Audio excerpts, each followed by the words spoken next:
5 p.m. on June 9, 2026, and I hereby call the special board meeting of the Board of Trustees of ECISD to order. Madam Secretary, may I have a roll call, please? Yes, ma'am. Ginger Friesen, Here. David Santos. Randall Gerhardt. Here. James Mulkey. Here. Bill Brazil is here. Emilio Carrasco. I'm here. Monique Princess. Here. Thank you, Madam Secretary. Next item is Kara Judge. Yeah, Mr. Cresco. Yes.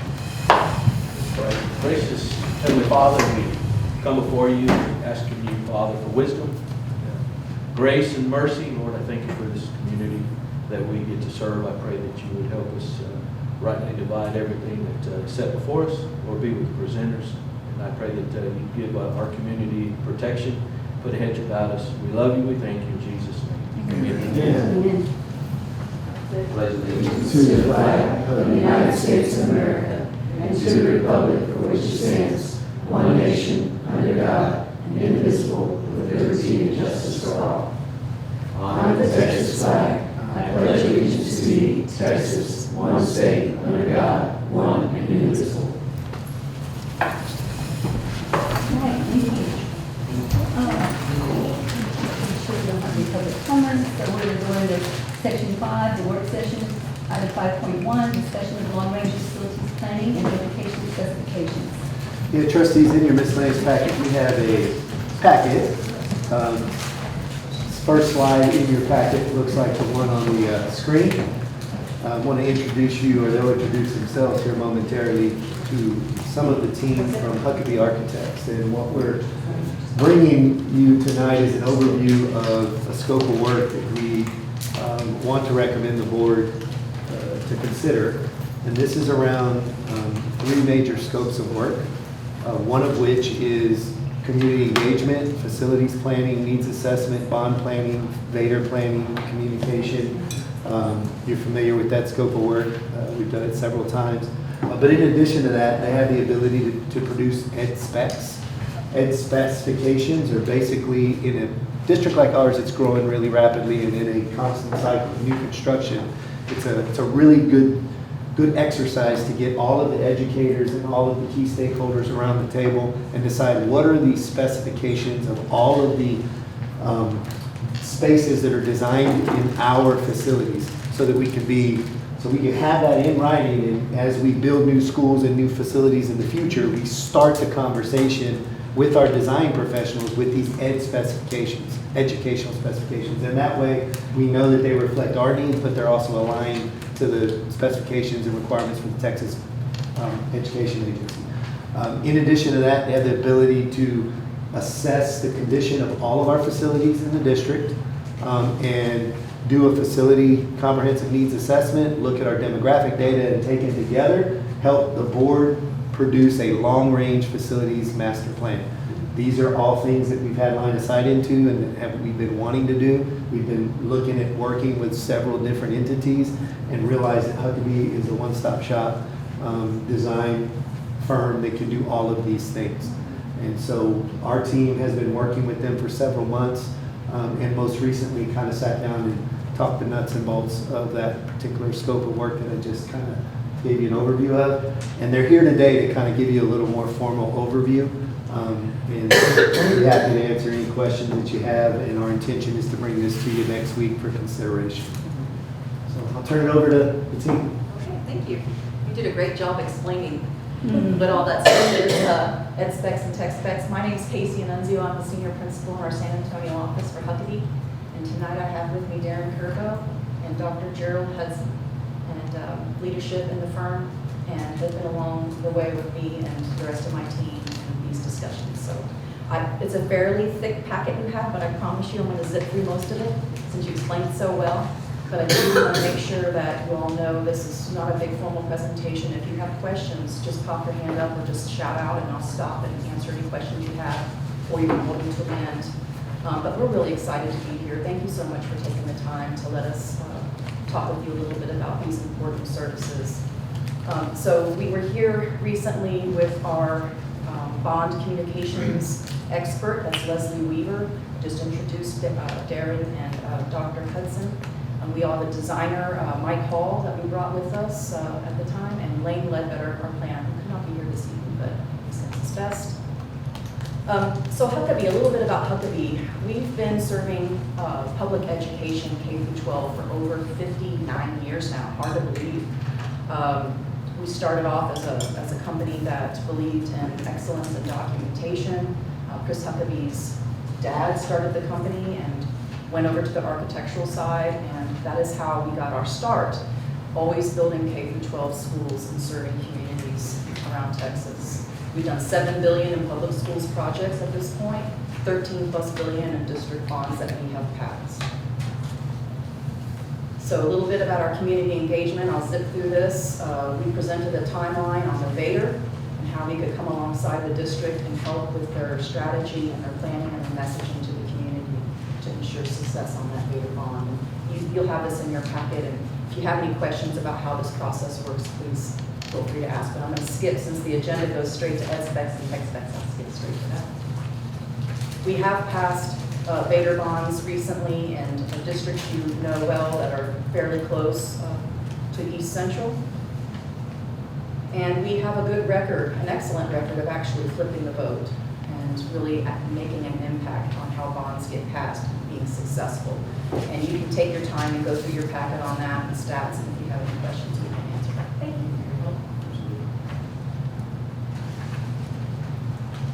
Okay. And then when it comes to community engagement, how we sit down and work with these community groups is through many different means and methods. We come with binders, we come organized, we have strategy, we have agendas, we hit the points, and we make sure that we understand what the community is looking for, what the tough spots have been in the past. We have tools that we presented to Mr. Toscano and his team, real data-driven dashboards that help us understand how to reach your constituents and all the different pockets and demographics and concerns and things that are important to your community. Get straight to ed specs and tech specs. I'm going to ask Dr. Hudson to help me a little bit here and there. We know that through ed specs and tech specs, all of the planning and everything that you do on your end, where we intersect, that's where the magic happens. And so when we come in to vision with you, there's a few steps that are involved. We come in and we have exercises with you and your staff to go through what your vision is, what your mission statement is, what the future looks like. You know what's happening today, but what we're trying to do is project 10, 15 years. We guide and take you on tours, look at different facilities. If you have questions about certain facilities, that maybe we can set up a really nice tour so that you all can see what your fellow districts are doing and what they're up to. But the goal is to build consensus with your committee and make sure that your group and your educators come together and help add that information that we need to make a really successful long-range plan, which is more than just facilities.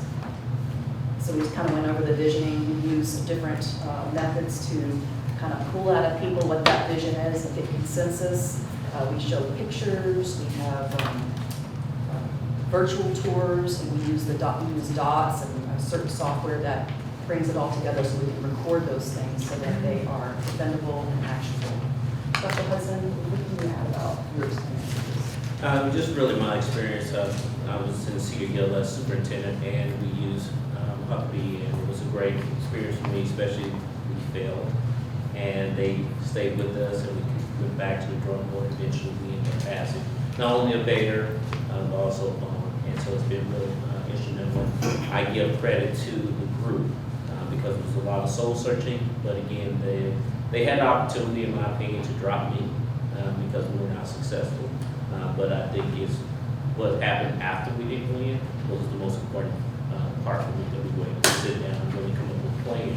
It didn't cost me any extra money to be successful in the next go-around. And so like you said, some of it is really soul searching, and that's what the visioning piece is.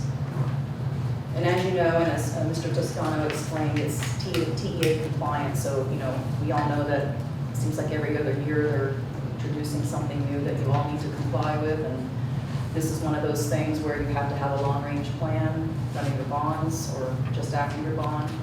And you have to have some of those things in place. They are asking for assessments and things like that too.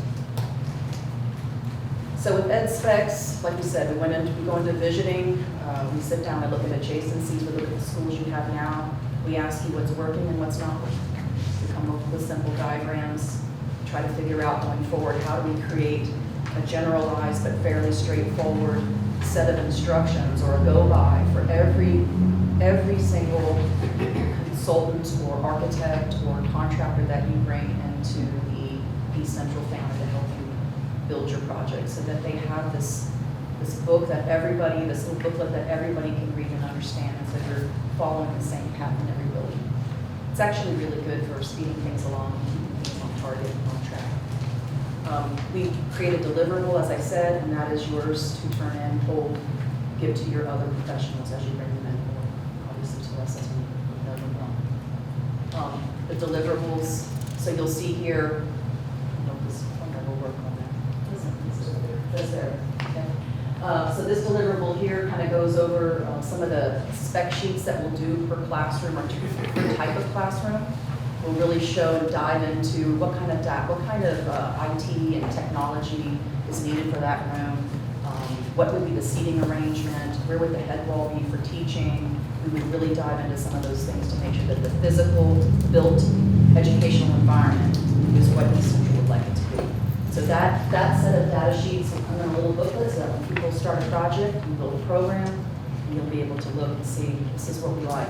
Doesn't mean you're married to it. If you ever want to kind of deviate and either pivot a little bit depending on the situation, at least you have something to start with people benchmark. And then we also come up with some of the educational thoughts and ideas about how these spaces are laid out and even what your goals are in these spaces. Another really important piece to this when it comes to long-range planning, understanding what comprises a bond and the things you need to consider that would go into that bond. We all know that with every bond cycle, there's a certain amount of capacity. Sometimes things fit, sometimes they don't fit. But what you do need to know is what your priorities are and where your life cycles are on your buildings. And so that helps you make very quick informed decisions about the low-hanging fruit that you need to take care of with some of those bonds. And it'll also track your demographic report. So we've done this 500 plus school times in different school districts across the state of Texas and outside of Texas. So the great thing about assessments is they're actionable, they're defendable, and they give you a good game plan. That means when you sit down with your committee and things land on the bond, and you come up with thoughts about what you need to invest in, you can look at some of your older buildings and say, does this building live its lifespan? And we've been good stewards of the taxpayer's dollar, and has this building served its life and its expectation? Is it time to take it down, build new, or do we invest more money into that building and we make it go another 15 years? So assessments really help you make those decisions pretty easily. And so here are the building blocks. We know where we need to get. We're trying to create a document, a living document, that can be changed and adjusted and added onto in the future. But what it does is it sets a path for where you need to go. And we like to try to project your needs and the demographics of your growth out about 10, 15 years. We'll follow your lead on it. But like I said, it comes down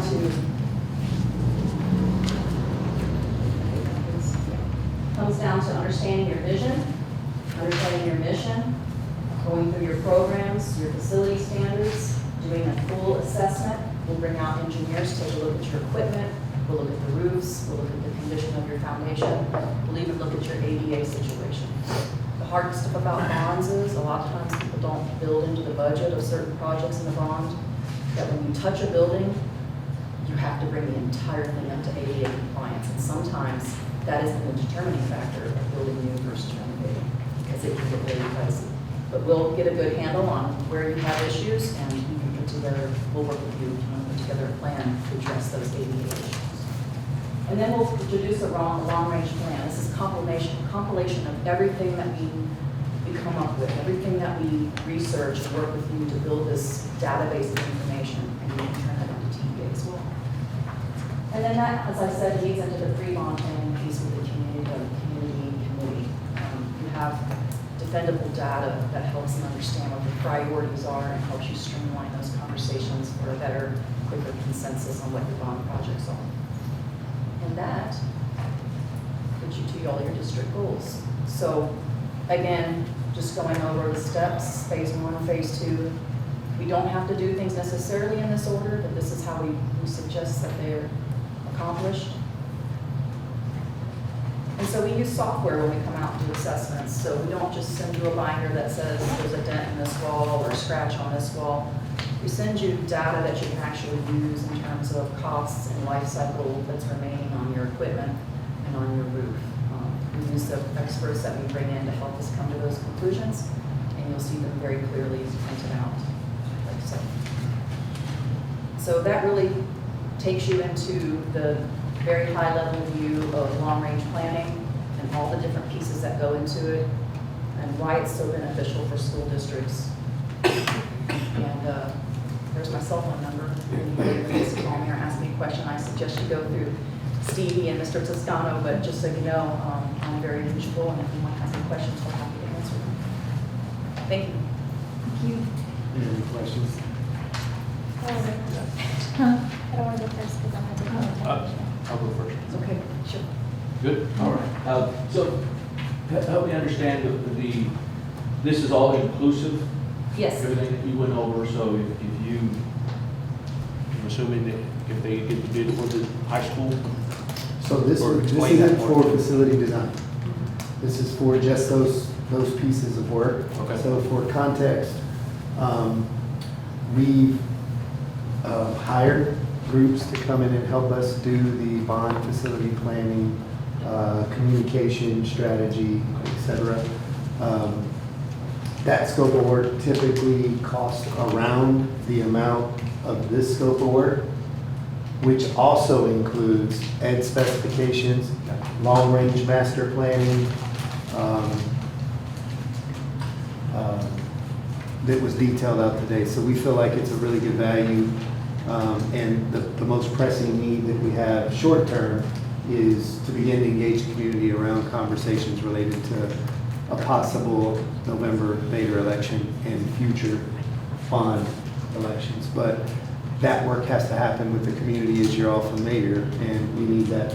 We recommend that that be facilitated by someone that can also add some critical data, some survey data, some historical election data, some demographic data around the constituents in our community in different demographic bands, and what information do they need, how do they need to receive that information, when do they need to receive that information so that they can make an informed decision about whether they support or don't. And again,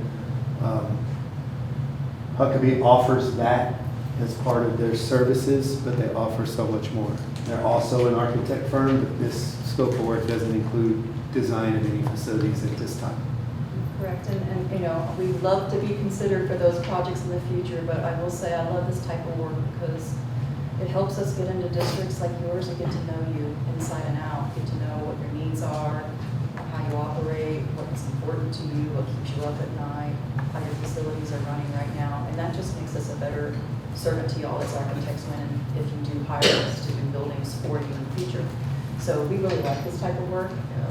Find it fascinating to come up with the plans and see all the data as it comes in. And, hopefully this is a very big help to you all going forward. You are a fast growth district, and you know, it's one thing when you're passing a bond every 4 or 5 years and there's a building or two in it, but when you're passing them at the rate that you all have been having to do with your fast growth, having a well-organized plan and a clear path forward is just a huge help to you, and hopefully helps your facilities department and help you all discuss projects more easily.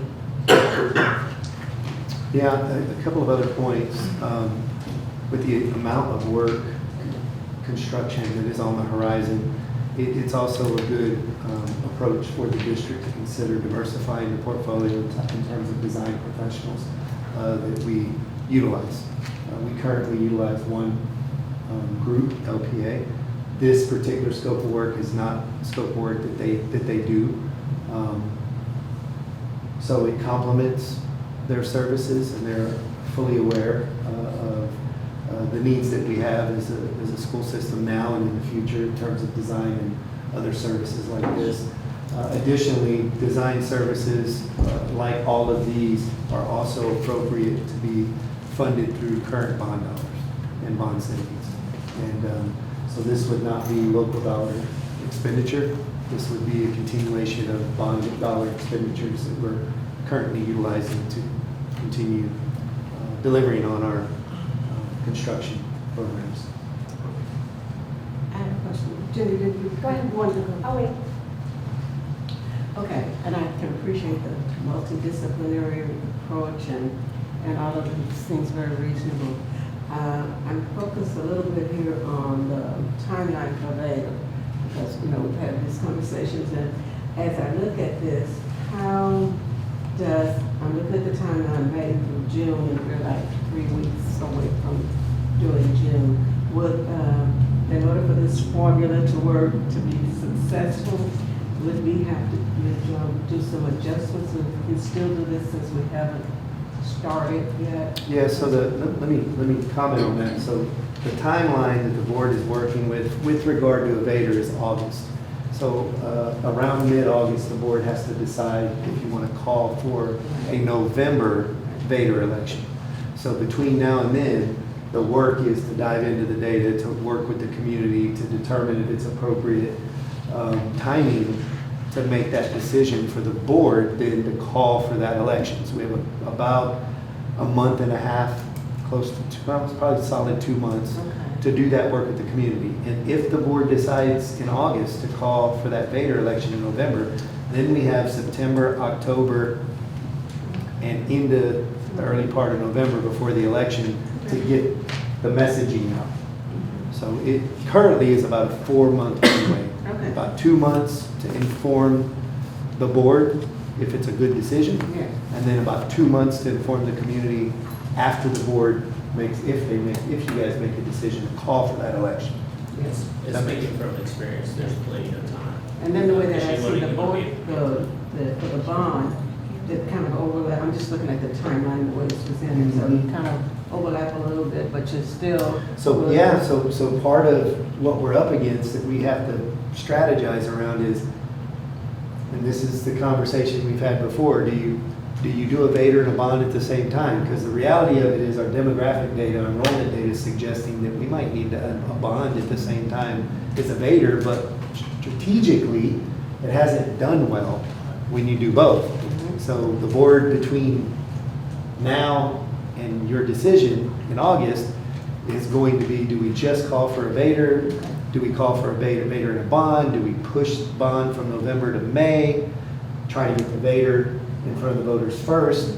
Or do we not do any of it, right? Like, so there's just a lot of really Yeah. strategic, thoughtful planning that's got to go into that, and really need to get the feedback from the community around what makes the most sense, and that's what the facilitated support is going to help us be informed with, so the board can really weigh those options and make a thoughtful decision in August. That's what I was gonna kind of start off with, being out in the community for all the bonds and being on your Northern Toscano bond tour, seeing not a lot of community members show up. What were you gonna say first? I'm sorry. What were you gonna No, it's say? okay, I'm just speaking for experience when he was talking about the timelines. I've actually tried to do the bond and Vader at the same time. Very difficult, because one affects the M&O, the other affects the INS. So when you try to educate people, sometimes the information can be very confusing. One says a property tax increase, the other doesn't say it's a property tax increase when it actually is a property tax increase.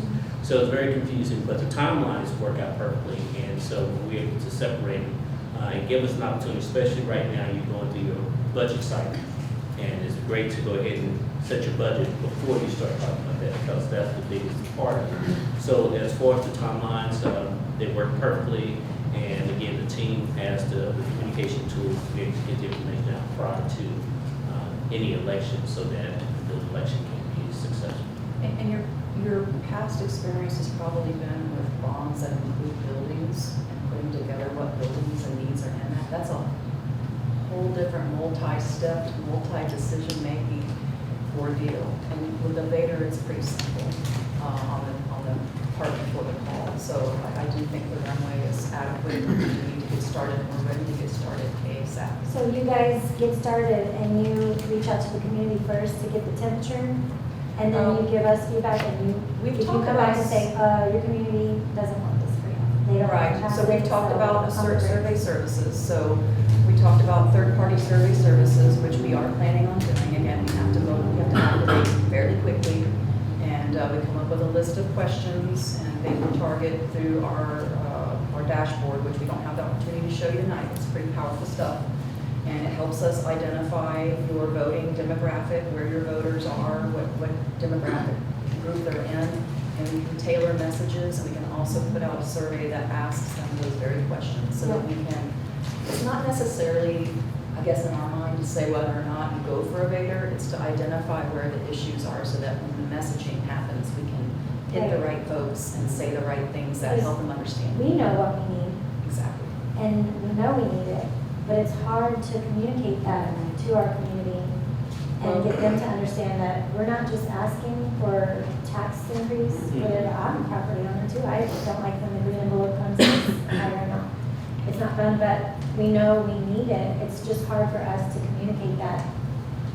When we do all the town halls and everything, and they don't show up, how can we reach them in a way that communicates Great what question. you guys are gonna be Great question. assessing?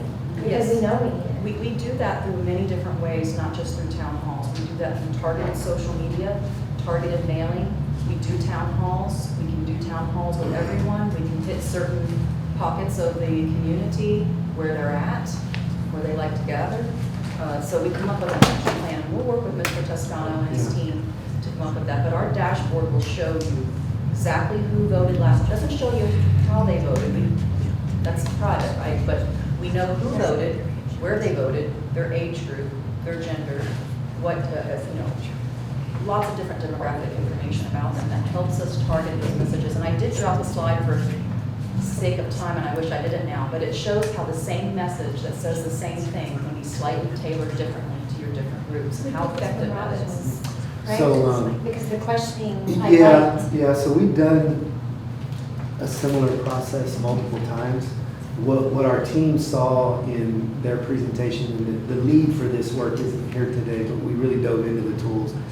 The thing that was a little bit different, that was very encouraging for us, was the messaging was differentiated better and more targeted to the actual audience that was receiving it.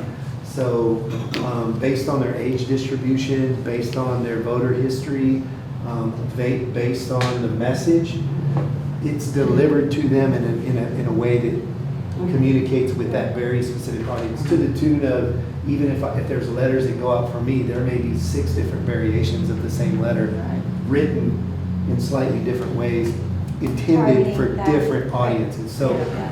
we've done this work, but we haven't done it with this level of differentiation and precision.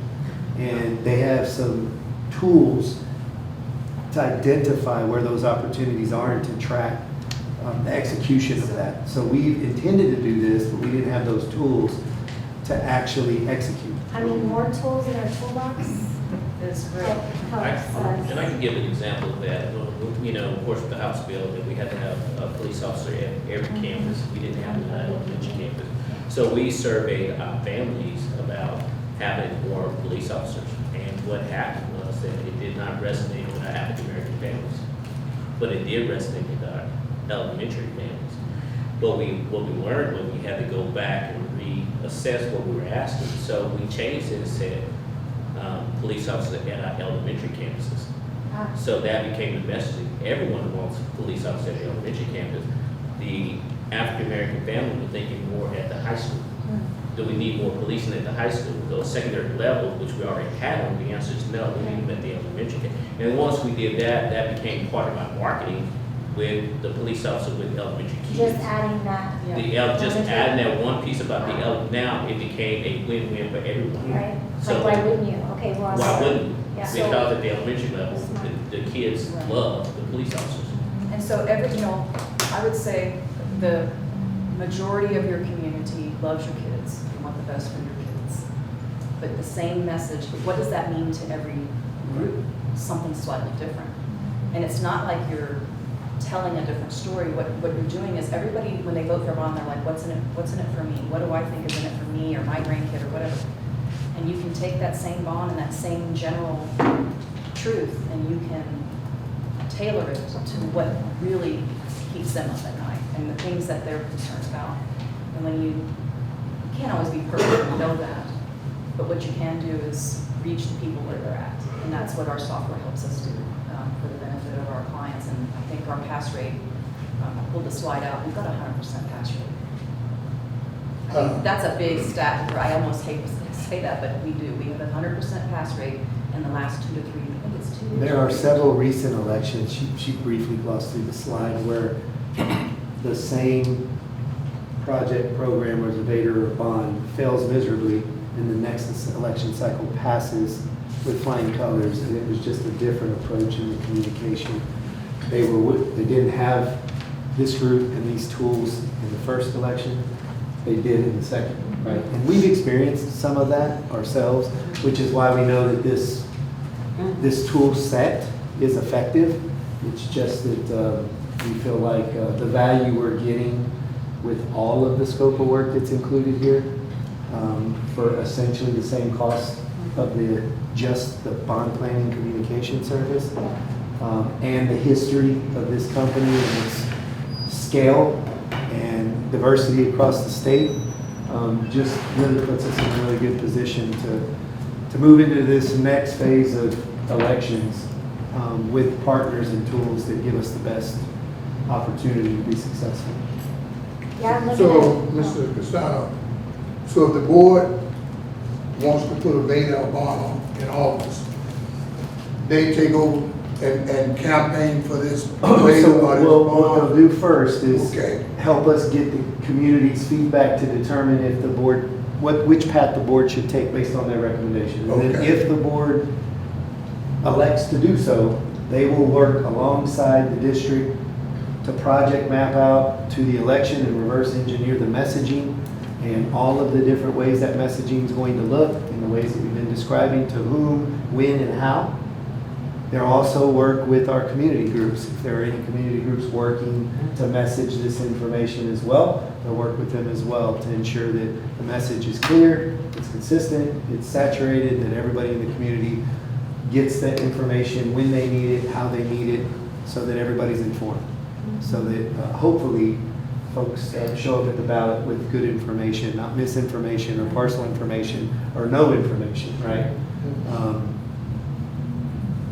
So that's what they'll do, is help us do that Do well. that, in their Vader experience, okay, I'm looking at these school districts where you pass these Vaders and bonds in the past, am I right? Yes. Right.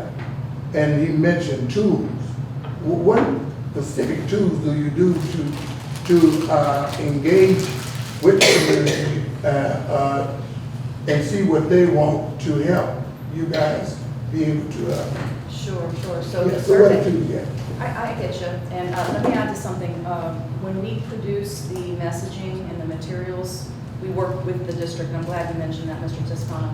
We're never going to put out something that the district hasn't taken a look at, make sure that you all like how it's presented and what that message is. It's your community, so we just help. It's it's 2 full-time jobs at least to do the research, go through the tool, find the people, the recipients, and tailor those messages, and that's what we're here to help do.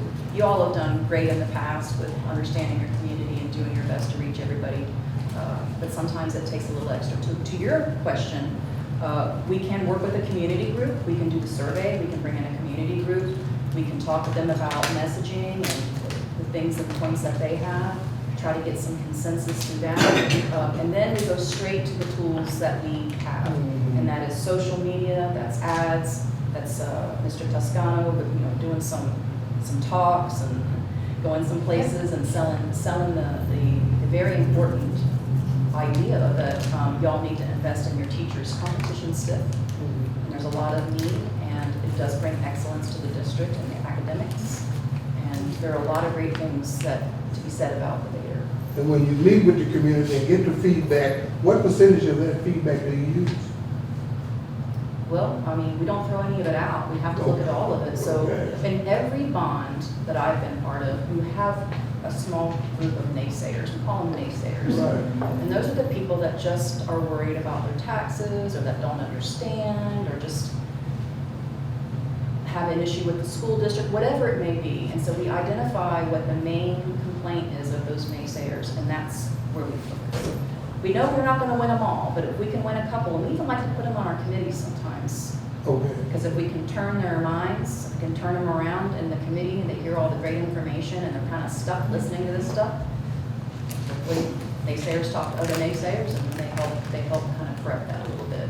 I think that's a good idea. Put some naysayers on there and try to persuade those people to. That's our nice word. Yeah, and I think Naysayers. that's an excellent idea when you said that. Okay, thank you. Yes, And sir. to give a perfect example, I'm working with another school district, and two of the naysayers that started on the bond committee, they're actually were the ones who presented the recommendation to the board in favor.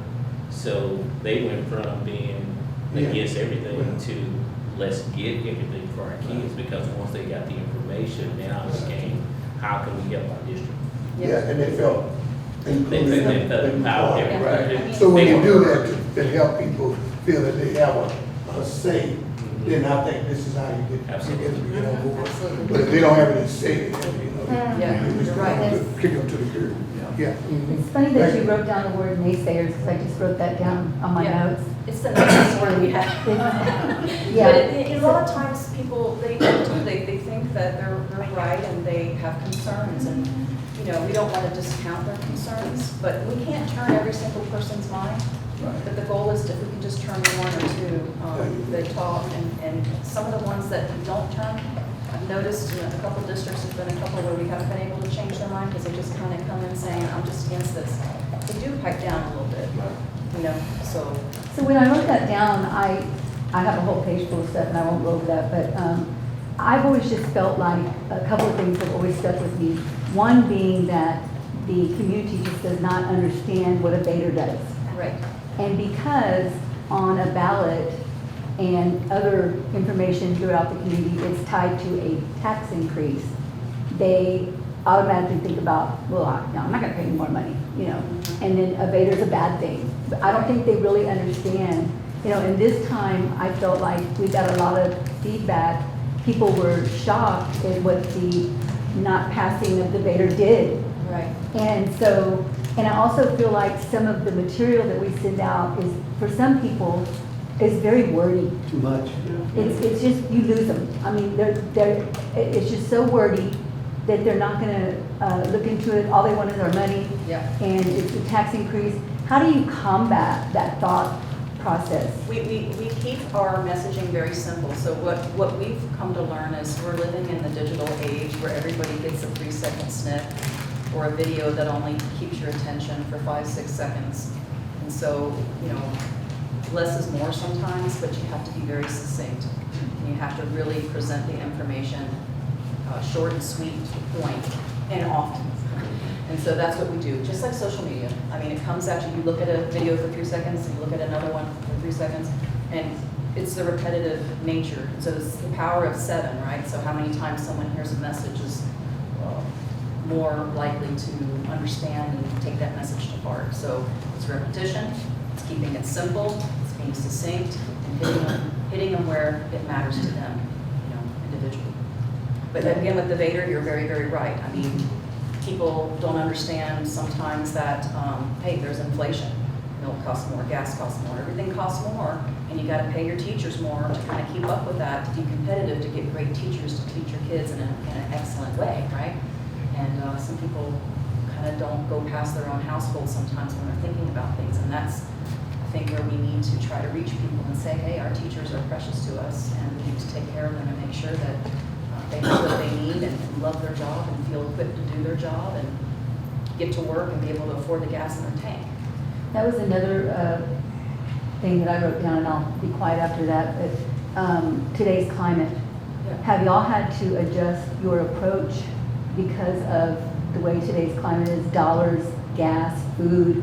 Yes. Have you had to take that into consideration, and what do you do about that? So especially when it comes to building bonds, we do something called a build-a-bond. Everybody gets to vote and line up their projects in order, and we'll present that to the facilities group and see if that fits here. But we do have slides in our community groups, and we can even put them out on the internet. We've done information videos that are no longer than 10, 12 seconds that talk about not just school finance, but how that translates into everyday home goods. You know, what is that in terms of, if, especially when, we're not doing that here, but especially when we talk about a 1 penny tax increase, like we have slides where we educate people, what does that mean and what does that correlate to in your daily life? And I think once you can help people understand, if they were a teacher, and they were seeing these costs, but they're pretty much fixed, what does that mean? Do they move on to another district where they're paying more or doing better or able to bring in more bus drivers? I mean, my kids were in a district a few years, well, it's probably 5 years ago now, time flies, but they got it, they did pass their Vader. We did help them with that, by the way. But before that passed, they had to cut bus routes. And so we had kids walking 1 and 2 miles to school. Parents were hustling to put together. They don't realize these things until the Vader fails. That was your point. How it affects them. Exactly my And it doesn't just affect the teachers, it can end up affecting the parents. Yeah. And that's, I feel like, and I hate to keep going on, but we have a parent page on Facebook, you know, and we don't talk on it, but when the Vader didn't pass, I mean, sometimes I'd like to, but I just don't, I might even write it out, but I don't put posts. But, you know, they were so aggravated and mad. Oh my God, you know, we're gonna have to lay off paraprofessionals, librarians, nurses. We don't want that. Do you realize that's affecting our children and their learning, and they need to be reading, we need to have librarians and all this. They don't get it. Yeah. The two just do not connect. Dollars and cents aren't stretchy. Right. That's what it is, and they have a hard time And a lot of times they understanding. don't understand like the INS, which is the bond that stays in the community. Sometimes Correct. they give them know. And it's really just getting them to really understand Correct. What that means. And sometimes we equate that, especially, and I think we actually use the calculator for the home, for the Vader as well as the bond. There's a, you can put in the value of your home, and it can tell you how much your tax will increase, which sometimes we equate that to one large pizza for the Yeah. year. And so people understood that versus, you say it's gonna be a Don't put it property in tax percentages increase, or. then it's gonna be like they don't understand, but when you equate it to Starbucks and can you sacrifice a large pizza for one year? And I think we used that tactic when we passed, we were trying to pass a bond, that the cost of the increase could be a lunch meal at Whataburger or whatever. Yes. But I just feel like the biggest problem is, and do y'all share as you're working discussion with the board, what we consider are some of our big issues as you're working along, or do you plan this out and it's done? No, it's not done, so it's real-time feedback also Okay. that comes into play, and we do communicate very well with the people we're working with in the district, and I'll come to any meeting that they want me to on short notice to say any, to explain anything, take your questions, hear your concerns. That's what I'm here to do, is to be the liaison between the team that's working and any concerns that you have with Mr. Toscano's approval. So, yes. Those things will be looked at real time. So the survey will give us great information about what has been and what they're thinking. And then as we move along and we start to plan, especially bond projects, Vader moves fairly quickly, but bond projects, we can get real-time feedback as we go along. If we do move forward, I would like to discuss my community. I'm 65 and older, I don't want my taxes to go up. I don't have kids in the district, I don't care. What's another one? Oh, how to explain golden pennies better to them. Yes, yes. Would be great, copper, golden, they don't care about pennies. So that would all be something. And the unfortunate thing is they come to the polls. I mean, That's they're the- what, they're so the- each one of they're us the has majority how of many voters. voters? You know what I'm saying? Like, we have people that vote for us. I mean, I'm on the ballot in November. Hopefully I get. The great thing about having a committee is that you're in charge of who's invited to it, and to get a lot of, to get enough people from that community that have some, go have coffee in groups, the leaders of that community can become part of the committee so that they learn more about what it really means and what our teachers are really having to deal with in terms of the Vader. Right. And I another thing, think you the just, thing you that's mentioned so- is also about the homestead exemptions. Yeah. That's a big factor as well. Right. And I tried to do the calculations for them, but some of them our community, they're on, I guess, government assistance, and so they don't hear about it. And also the frozen taxes at 65. I would like to carry a laptop along with me and say, have you applied? What? Here, apply for your taxes. They don't know about it, and they don't want to hear about it in that moment because they think I'm selling them. They think I'm trying to, like sell something. There are, I will say, there are people that will become, it'll become clearer in the past that are just never gonna vote yes, no matter what you say. I want those people. They're just never going to, because they don't, if they can't see themselves in the situation, it's not in it for them, they have nothing in it for them, they're gonna vote no. But what we do is then we target people who do vote, who are undecided or back and forth, or we put out messaging to really empower your, believe it or not, parents don't vote as much as you think, and neither do teachers. No, we know that. And they're the ones that care, that have the most stake in it. So we just need to, take the survey, use the tool, and hit those people with the right messaging and let them know you've got to vote. Excuse me, good job. And some of the messaging you need to send out, the property taxes, they are confused what property taxes are going toward. You know, they see all these houses building up out here. You don't need no bill, you don't need no money. I think that you need to clarify that the property taxes, you need to go toward daily operations, but they don't understand that. They think, so that has to be a Right, message. and they think we're building the houses, that's the I problem. know, We're yeah. not in- And then the more houses we build, yeah, we're gonna get property taxes from those houses, but it's that glass But it's full not- thing that he's explained several times. When we make more, they take more. It's Yeah. never an overflow. The more houses you build, the more kids you have coming into the That's- district, and you need more seats. And So it's one kind of the thing- assumption as well that you can have 4 kids in one house, you still only get that amount of money. Right. They don't understand this. So what we've learned through a very informed, intentional, strategic messaging process is we've seen, in our own system, we've seen a bond where the initial survey suggested that there was 51% favorability. But if messaged appropriately, you could potentially see 65 or 67% favorability, and we saw that exactly happen. So again, there's 90,000 citizens, probably 25% of which, no matter what you do, including pay them, are not going to agree. But there's a percentage that could be swung one way or the other if given the right information, the right way, at the right time, and that's what we need to learn. Like she said, you're never with gonna support. flip those, but if you can overwhelm these voters. And again, it's not then- smoke and mirrors, it's the right information. Right. I think it's that getting otherwise people- would not know. The other thing too is getting people to vote, to your point. It's a small, I think it's, what was it, 12% of our staff, our teachers and staff, that it's a raise for them if they didn't even go out and vote, Right. right? So you got this almost 80% that just said, no, I'm not gonna do it. And I'm like, we're trying to give you a Well, raise. and another thing that they can help us with is just look at the voting history with regard to different election cycles. Because the other thing is, everything that we've experienced may not be the same in November or a general elect, or a on-cycle election November versus a May election, and depending on what's on the ballot. Yeah.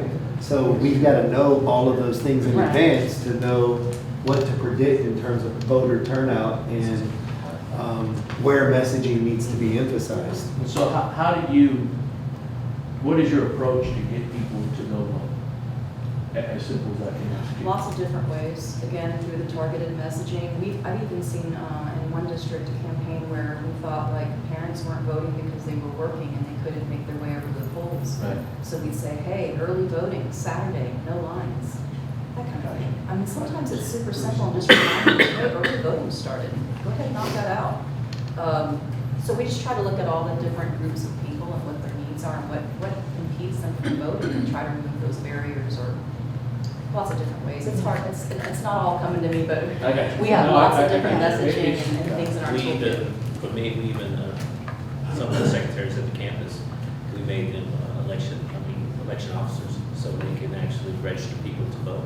So when parents came to the building we could find out also during the election cycle, we actually know which one of your, in your voting area, which one voted. We don't know what they voted, we know they voted, so they give us an idea of when they continue messaging, target messaging, and also, especially with the campus, you have so many teachers that who are eligible to vote that didn't vote. So we kind of keep giving them information so you can get more targeted as you go through. Some of the messaging can be said before the call very clearly, and some of it can't come from the district anymore Yeah. after the call. But there's a line there, and we don't cross that. But it's just early on to let your teachers know before it's called, if that's where you're going to go, before that board date, just supercharge that and let them know how important it is. And they do work around, this is what you can do and this is what you can't do. Yeah. As a trustee, as an employee, et cetera, and so we all know there's fine lines there. Yeah, we have a whole presentation on that as well, just to remind everybody what those rules are and make sure everybody stays in bounds to keep us out of trouble. And the other thing I was just gonna say, I know we need to bring this to a close, but obviously you've had success.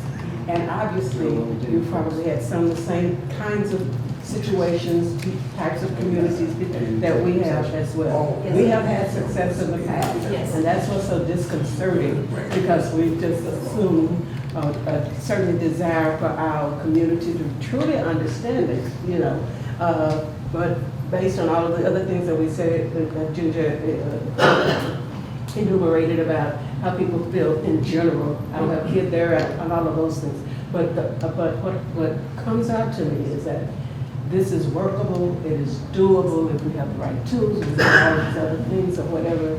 And you look at how you've been successful with other things that, could be similar to that, and help us to fine tune it so that we can do a better job for our specific community, so that we can get people to understand.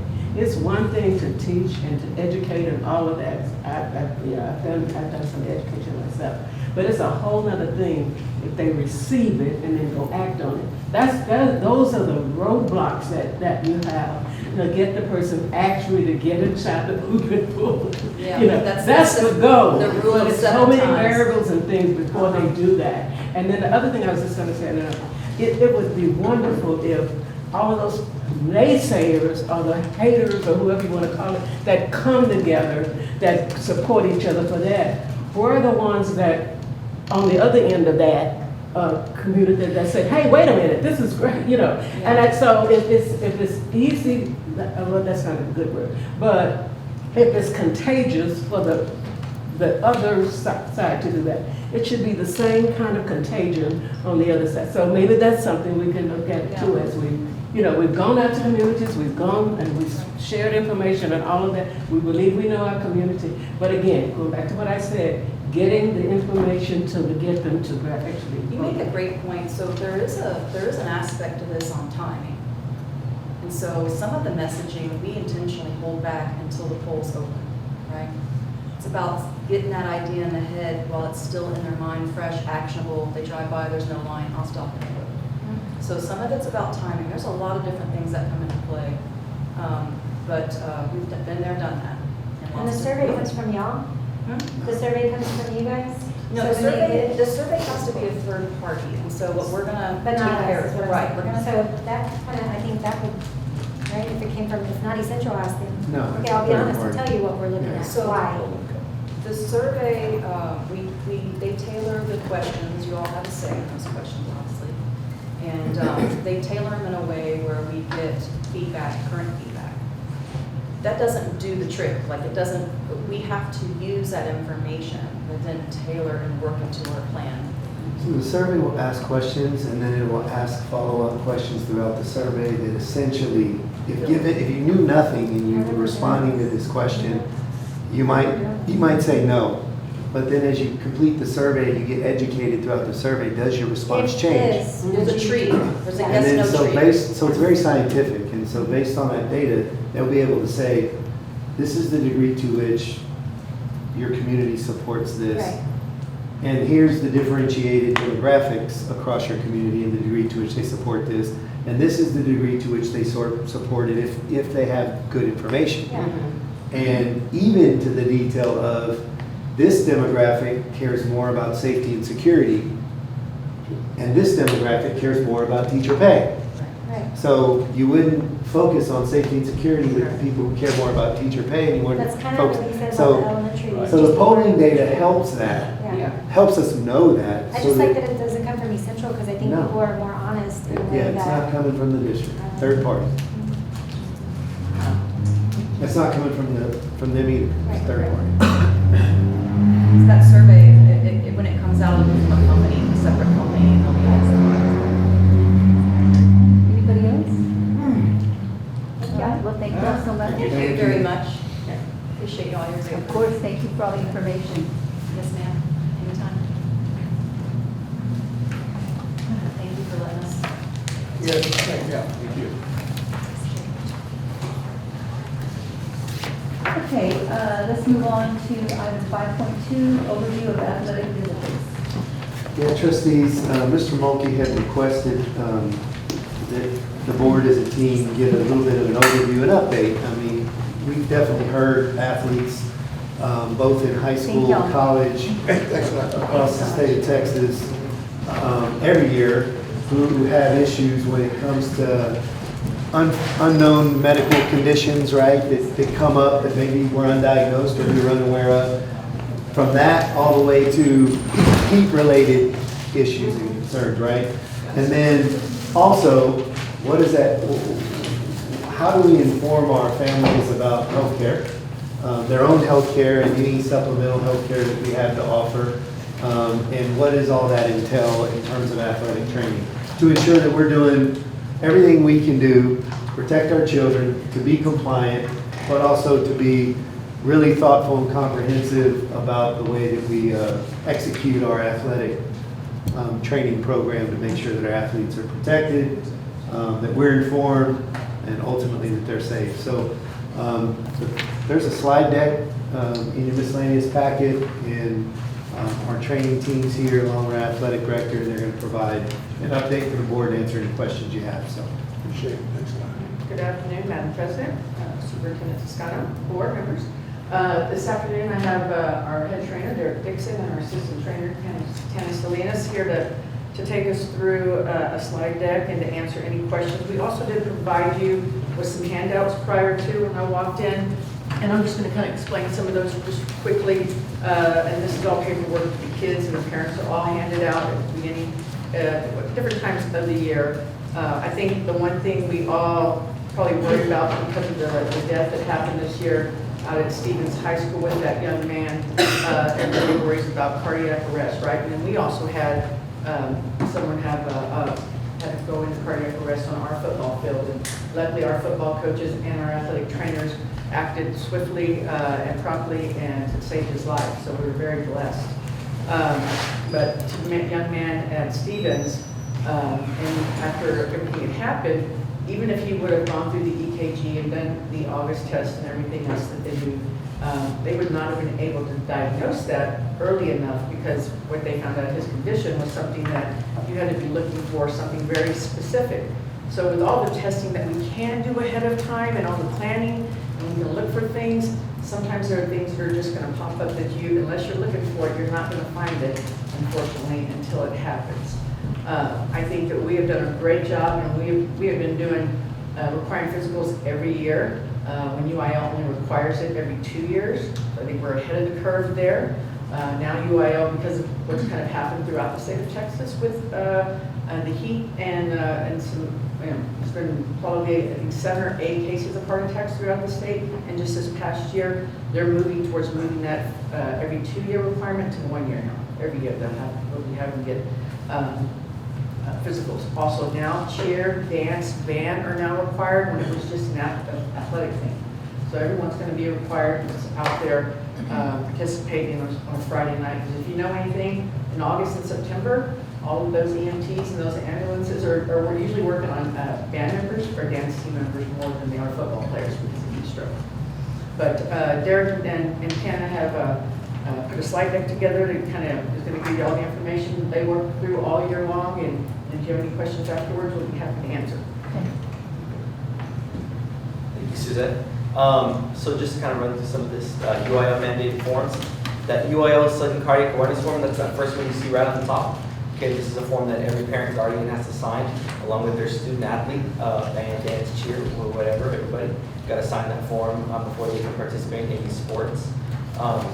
That second page that you guys also see on there is our physical. Okay, that's that physical examination that we require every year from everybody who's going to participate in sports as well. Okay, that first part with all the check boxes, that's that medical history where if there was a prior condition or anything like that that needs to be reported that could possibly put them in any kind of dangerous situation, that's where that parent would, hey, let us know. By the way, Johnny's got so-and-so, so-and-so, and then they sign it and give it to us at the bottom. And then that back page is where the doctor will review that and then also say, oh, Johnny can't play in sports if he's got this. You know, Johnny, he'll be okay as long as he has so-and-so restrictions. Okay? But I will say to this too, buddy, is that we've had parents before, knowing that their child has a condition that has not put that on the form, and then something has happened, and then we find that out. And so we've had to rely back to the form that they have signed and put their signature on that says that there was nothing wrong with them. So we have to rely on the information that parents also give us. And like Susan said, that form, we've been mandating it every year. We've been asking for athletes for it every year while the school districts, even here in San Antonio, are getting it every 2 years. So we're ahead of that curve, so when they do change that rule, we'll be ready to go. All athletic staff and our student athletic trainers have their CPR and first aid certifications. So in the event that something does arise and there's an emergency or even aid is required, you know, we're already ready to go. And we do that training every 2 years for the coaches and for our student trainers as well. That's how long the certifications last. But we usually have refreshers. Hey, do you remember this? Do you remember that? You know, the ADs are here usually at the start of every season. Just so we're up to date. We are already know where everything's at. And it's not a thinking moment. It's an acting moment. They also provide the CPR and first aid training for all of nutrition and the PE teachers throughout the district. And the nurses. And the nurses, yes. So an ECG or an EKG, okay? I'm sure everybody's got one, and at one time in their life, it's just they stick a bunch of electrodes on you and you're hooked up to a machine for about a minute. All it is just reading the electrical impulses that go through your body, okay? This small screening, it's not perfect. You know, like Susan said, like they weren't going to catch that one with the Stevens boy, unfortunately.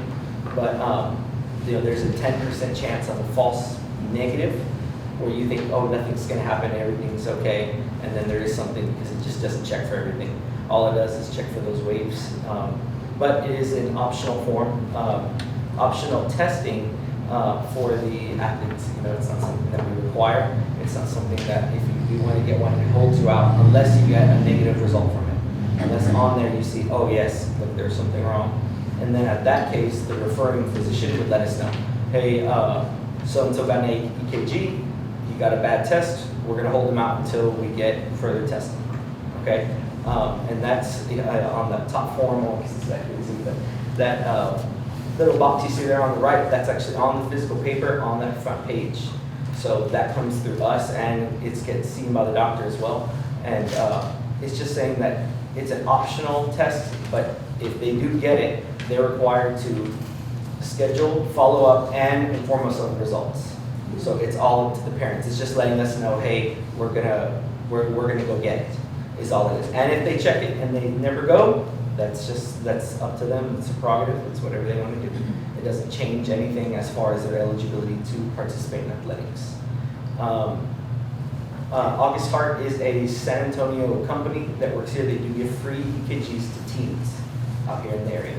I believe it's 14 to 18, 14 to 17, 12 to 17, where they'll come and have a technician do the EKG and then have a doctor read it, and then they'll usually call them back or however they work that magic. But we actually handed out flyers at our physical night for one that was happening in June.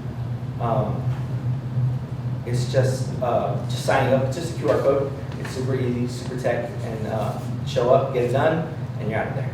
That's all it really is. And they have them throughout the year. Usually the fall, spring is busier, but they're having some this summer. We already sent all that information out, put it on social medias.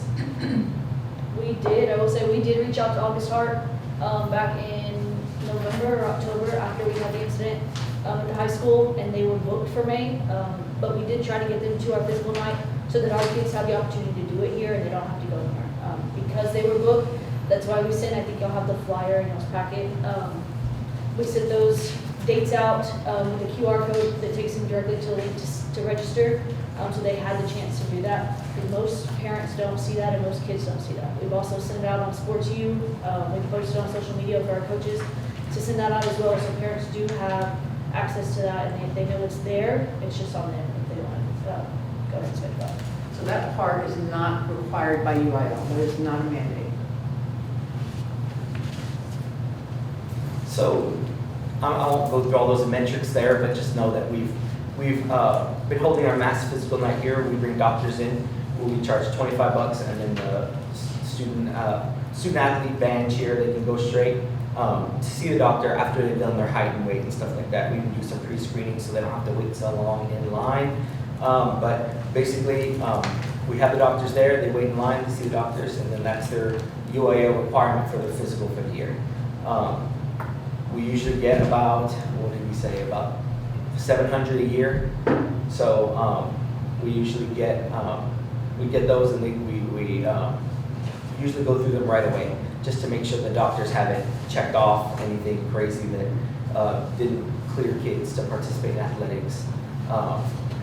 Just so we can try to catch those kids before the summer starts, before the school year starts, and they start getting involved in sports and summer programs and all those things. Now, if the kids don't come to our physical night, it's up to their personal and financial responsibility to go get their own physical. So whether they have insurance, whether they go through their Medicaid, whether they just pay for it out of pocket at a minute clinic, if that's completely up to them. They just take the form we give them, they got to fill it out the same way, and they go to their own doctor. And then we usually get about 400 of those a year.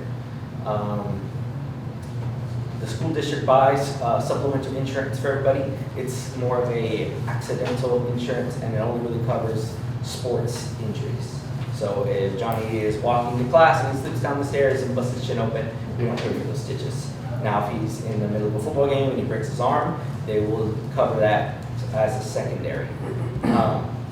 And then it does not cover the annual physical. So it's only really for that emergency stuff where the kid gets hurt, needs to go see a doctor, needs to get scans, needs a boot, crutches, a brace. Can I ask a question? Since we include you said we include the cheer and all that, does this insurance cover them if they were to hurt themselves? Yes, ma'am. Yeah, and then the other thing is, with that supplemental insurance, it obviously is not gonna cover everything. They have to file a claim with their primary insurance first, and then we fill out the form and give it to them to take to the doctor, and then that's their secondary. We also, in one of y'all's flyers is a brochure, that's another supplemental insurance that they can purchase. So when we have fall parent meetings, sports parent meetings, we go through that, we let them know we have it. If they wanna buy it, they can, they don't have to. But that's another option we give them for those that don't have it. They can also purchase that. This is just a list of the annual requirements for all of our coaches that they have to complete before they can participate in coaching for the school year. It's just their trainings. It's saying that they understand the risks of sudden cardiac arrest, of the concussions, that they know the risks of using steroids and the things to look out for. It's just little stuff like that. But they do have to finish them every year and then submit them to us so that we can review them and make sure that they've got all their T's and I's and everything, so that they can go and coach all their sports.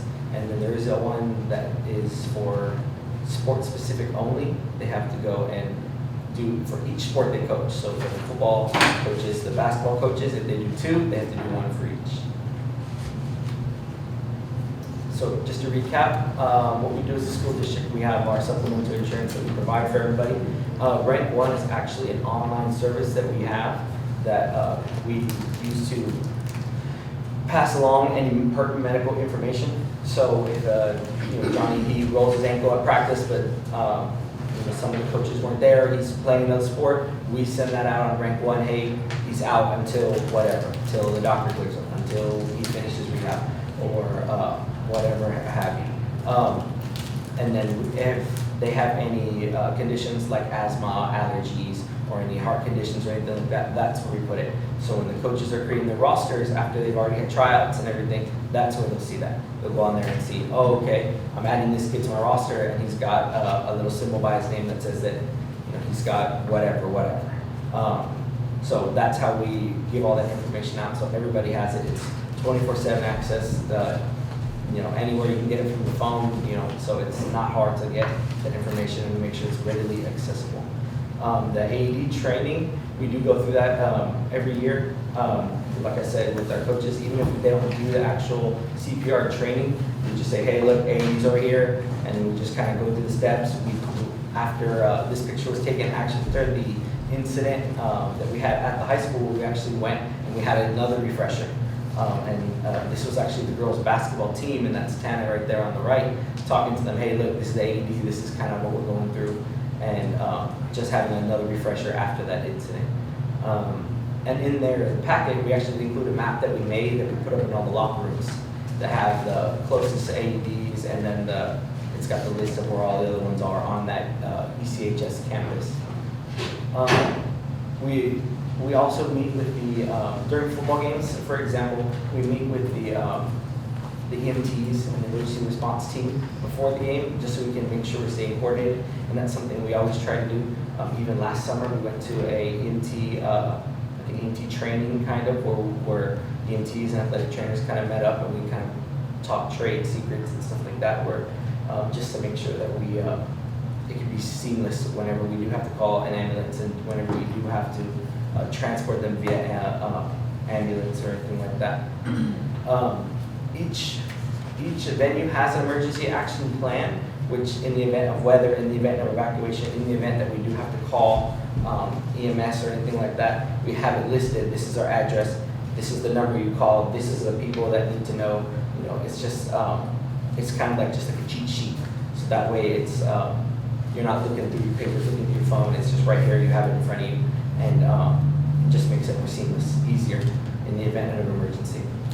And then again, August Heart, the company that gives the free EKGs, and hopefully they can come to our mass physical night next year. That's the goal, so that way we'll have the doctors doing the EKGs, and then the doctors doing the physicals actually on stage. So we can be a one-stop shop, so that way we don't have to worry about it. If people do want to go, they don't have to make another appointment, wait for the next day. They'll be right there and available. One thing I want to add, the AED map, we have added another AED to the varsity football field house, so that we're not trying to, I know sometimes the gates get locked, right, they're supposed to be locked, and so if something happens on the football field and the AED's not right there, going to the baseball field sometimes takes some time trying to get gates unlocked. So we've added one to the varsity field house, so that we have that available as well. So after the incident that we had, we created this map, we've also had every coach with their athletic period. We have taken them around to show them where all of the AEDs are on campus, as well as they have trained them, all the athletes, on how to use it in case they were having to help a coach or something like that. Because not all sports have 2 or 3 coaches. Some of them are just 2, and there might just be 1 in the athletic period.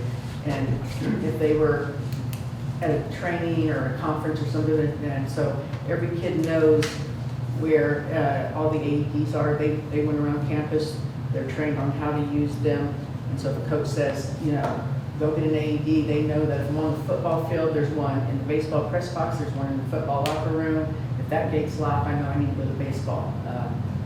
So coach can just hand keys to them, and they know, the kids know where to go. Their assistance. The other thing, rank 1, so if we have a kid who needs cardiology clearance for whatever reason, we can go in and flag that kid. So when they put them on their roster, if they have a medical condition, it has a Band-Aid. That way they know if they're flagged, that means they need extra clearance. So the coaches know, okay, they can click on it, it says needs cardiology clearance. they know they cannot participate, and that's what it is. So there's two different ones, so they don't get them mixed up. The flag is they need something, the Band-Aid is that they have a medical condition and they can keep track of that. The coaches certification programs, the steroid safety confession, all that, is that by third party or do y'all do that? It's straight through the UIL. Oh, they They have a provide portal. that? The coaches log into. It's all required from UIL, so it's all in a portal. Okay, got it. Okay, Ms. Ariola, you and your team, I want to thank you for the presentation. And I requested this because I wanted to ask some specific questions. On this sheet here, we're just taking the parents' word to check these boxes off.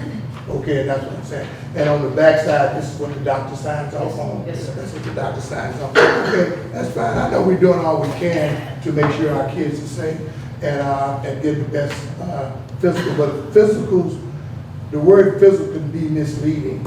And I think if we can add that to the literature, that this is a minimum physical that's required by UIL. If your child has a history of what the family has a history of heart, high blood pressure, diabetes, you should maybe go and seek, and that, I think that should be a part of this literature on physical nights. So there is, on the portal, there is 3 or 4 more pages of paperwork that the parents have to fill out, all the medical history of the student athlete that we didn't, that's not on there because it's all online.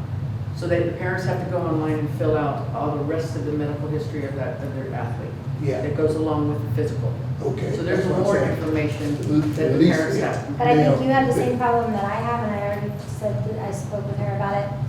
You're going based off of their word, and if they're at the doctor's office, it can be also a PA that signs off. If they utilize our physicals, yes, your physical, you check out, but if you're not honest with us, I wish the Yeah. agencies communicated, course. meaning we could pull that information and know if they have previous health issues or family history, but we can't. And like I say, I know it's hard for them to be honest about that because they Yeah. want the child That. to participate. But, but the word physical, I go to the doctor and take a physical. They ask me the time of the clock, remember 3 words, and you're out of there. I don't think that's a physical. But physicals, I think they have to really understand that this is just a minimal physical. This, so we can get that word out to them. But I appreciate it. When the trainers go and speak to each program, Yes. hand out physicals and they say get ready to do height and weight and do all that, they talk to them about it as they fill out their paperwork, especially now with the wet bowl, because we're about to make that mandated in probably in the next year, UIL is. And so with heat these days especially, they talk about how important the information that you give us on the physical is, because we're having more heat strokes or kids that are passing out. So now we always have to have a cool tub waiting around every day, every afternoon, because typically someone in August and September, probably 5 or 6 times a month, we have to put someone in a tub.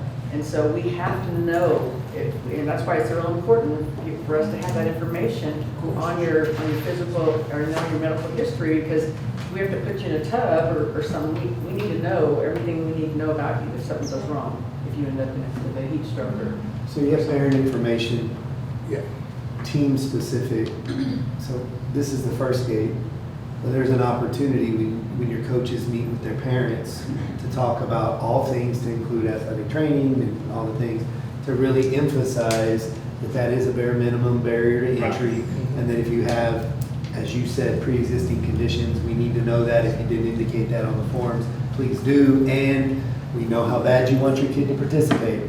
But if they've had a history of asthma, or you have a history of any sort of cardiovascular disease or anything in your family, we highly encourage you to take advantage of the CKG or other kinds of assessments, because the more we know, the better we can take care of your child, and the more we know, the more likely your child's going to be safe, even if it means they have to have accommodations or limited participation. And all we can do is continue to add layers of information and education. And so I think what we're hearing here is this is fantastic. Your parent meetings already include this information, but double down on the emphasis that this is minimum barrier to entry. Right. And again, The more information you give us, the better care we Yeah, can just provide. knowing when she told me about we do it every year and that most schools don't, and it's not required yet by you all, that's awesome. We're already doing great, so Yeah, I love yeah. it. So, Mr. Mulkey, I appreciate the suggestion. So they come to every parent meeting. We can we'll emphasize a little bit more about the minimal and talk about the medical history and how important, being upfront and truthful with what you put on there. That's awesome. Thank y'all very much. This is all UIL, right? Appreciate you. Yes, sir. Thanks a lot for that information. Not middle school or anything like that, right? Well, they do the same thing for middle school. Yes, sir. Yes, sir. Thank you. Just ADs at middle school. Oh, they have the same maps at the middle school as well. See, they just presented the high school as an example. Yeah.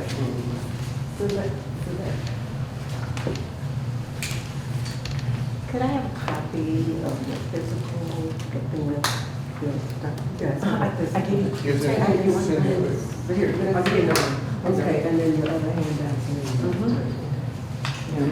Up on it. Here, have these. All right, let's move on to the next. Are you ready? Yep. Oh, that's fine. The next item is 5.3, discussion and review of proposed change of the policy AE local. Yeah, so trustees, if you'll recall, in Q4 pathways training, at the conclusion of that training, the board had reviewed some amendments to policy AE local, which AE local is in your miscellaneous packet or linked in the agenda, is basically a reflection of the district strategy on the page. So it's got our mission, it's got our vision, it's got our envisioned student experience, it's got your North Star goal, your board goals, but it also specifically includes the theory of action, which details out the entire improvement process. It starts with that quality seeks analysis and ends with us getting results, student outcomes, right?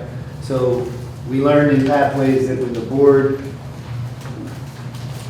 codifies continuous improvement and direction and expectations for our school system's results in board policy, then it makes it difficult to undo. But that is actually what has to happen in the system. So we're bringing to you those amendments that reflect exactly what you guys endorsed and created in the Pathways training, and we intend to bring this next week for your consideration and approval. All right, next item is 5.4, discussion of policy update 127. Yeah, Mr. McKay?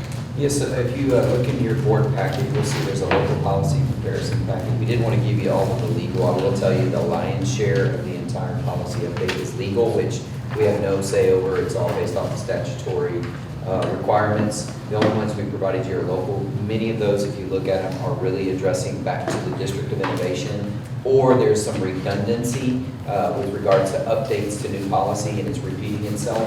For you guys particularly, there is a board policy. It's on BJCF local, which is on board governance, and it's around the superintendent non-renewal. There's just a few pieces that they've added because of the no longer diversity, equity, and inclusion, that if a superintendent were to put somebody in a position to do that, they can be terminated as a result of that. You'll see that inside the local policy that's being recommended by TASB, as well as some clauses in there regarding inability to be able to perform the job and still meeting the requirements of the role. So that's the main one around governance, but you'll have a chance to look through the others, and of course, we'll be able to answer any questions you may have. The comparison packet does the best job because it strikes through the old and then they give you the new. You will recognize a lot of strike-throughs in reference to different board policy, and the reason why is it was just so redundant. They said eliminate those sections and just refer back to the other policy that you've already approved. So be happy to answer any questions about that. Now we'll go until the July. So it'll be in the July session. Oh, the July. Yes, ma'am. So you have some time. So there's some for the policy review committee to Yes. take a look at? Yes, sir. The ones that are in the packet. Okay. All right, any questions? We'll move on to item 5.5, discussion of Heritage Middle School PTA donation. Yeah, this is another donation to Heritage from the PTA, who had already donated a little over $5,000 for water bottle refill stations, which were a huge hit for the students and staff, so they're making another donation for an additional $6,300 for 2 more refill stations. And of course, that requires board approval because it exceeds $5,000. Wow, that's awesome. Okay. Next item is 5.6, discussion of Salado Elementary PTA donation. And the PTA there set a goal this year to provide a really high-end, super shady structure from Suncover over the playground equipment. It's 30 foot by 45 foot by 10 foot, so it's a pretty fantastic solution for ensuring the kids have adequate shade, staff have adequate shade when they're out there. It's a $15,000 donation, again exceeding $5,000, so it requires board approval, and PTA is really excited, and staff are as well. All right. Next item is 5.7, discussion of health plan 2026-2027 premiums. Yeah, so trustees, we've got a slide deck here, Representative from Holmes Murphy with us tonight to provide an end-of-year recap on the performance of our health benefits plan. As you recall, we moved a different direction this year in an effort to really get a handle on a self-funded health benefits program. We know that our employees have been very satisfied with our approach that is outside of TRS. But we know that financially it's been very difficult to manage. And we learned a lot in recent years, and what we learned more than anything is you gotta have a really disciplined process for making decisions. And less is more, simplicity is the key, because we want utilization to go up for our employees, and the more complexity in the benefits program, the less utilization. Holmes Murphy really helped us design a benefits program that we believe is more manageable.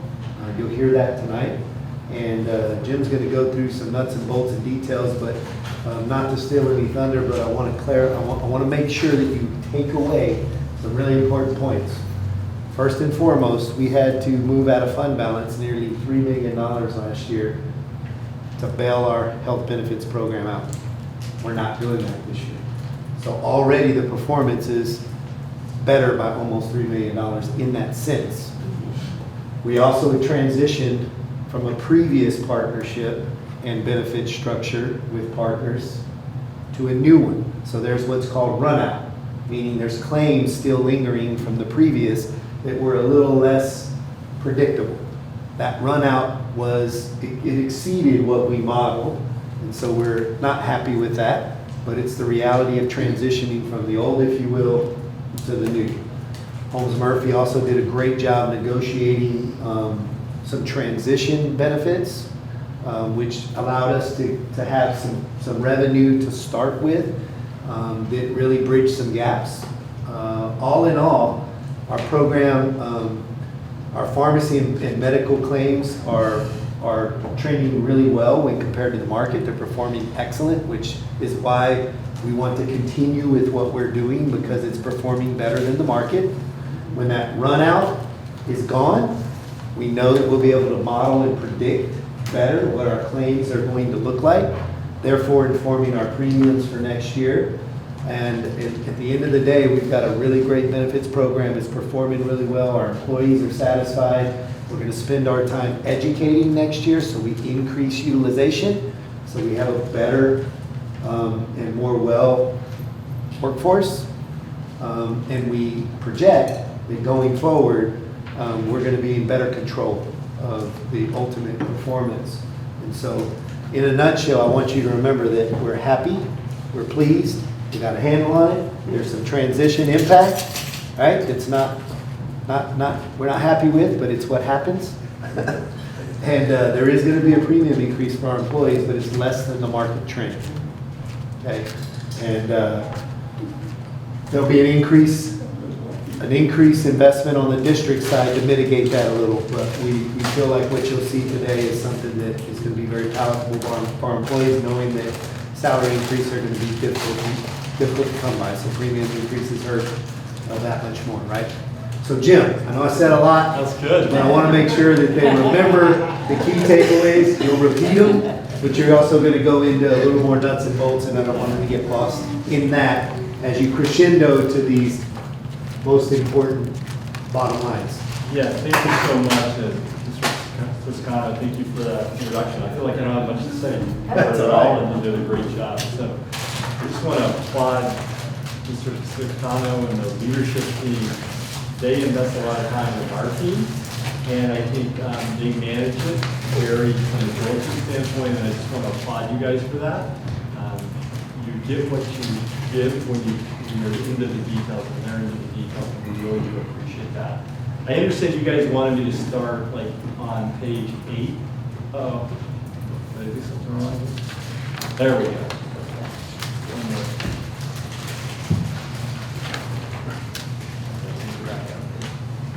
So the thing we wanted to point out today is this is the impact to the employees signing up for the plan. Is if you look on the far right-hand side of the exhibit, the PTO rate's going up $15 per pay period, right, on a monthly basis. And then the HMO is going up 13. It's about an 8% increase for the employees over what they paid last year.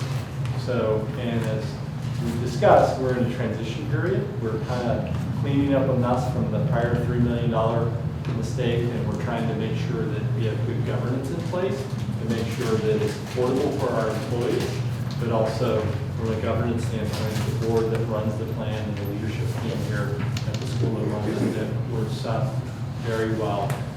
There will be no benefit changes, so people will enjoy the same benefits that they had last year. So we're not mitigating costs by continuing to alter the benefits. So we wanted to start there before we go back into a little bit of the detail. And we can fly through these because it's very important that you realize that the cost of the plan, the key plan, are you seeing this correctly here, or am I doing this wrong? You might have, Brandon, you'll have to help every now and then because it's toggle a little bit. You guys toggle a little bit here? Maybe slide it up, Brandon. Oh, super. Slide it to the next stage. Okay.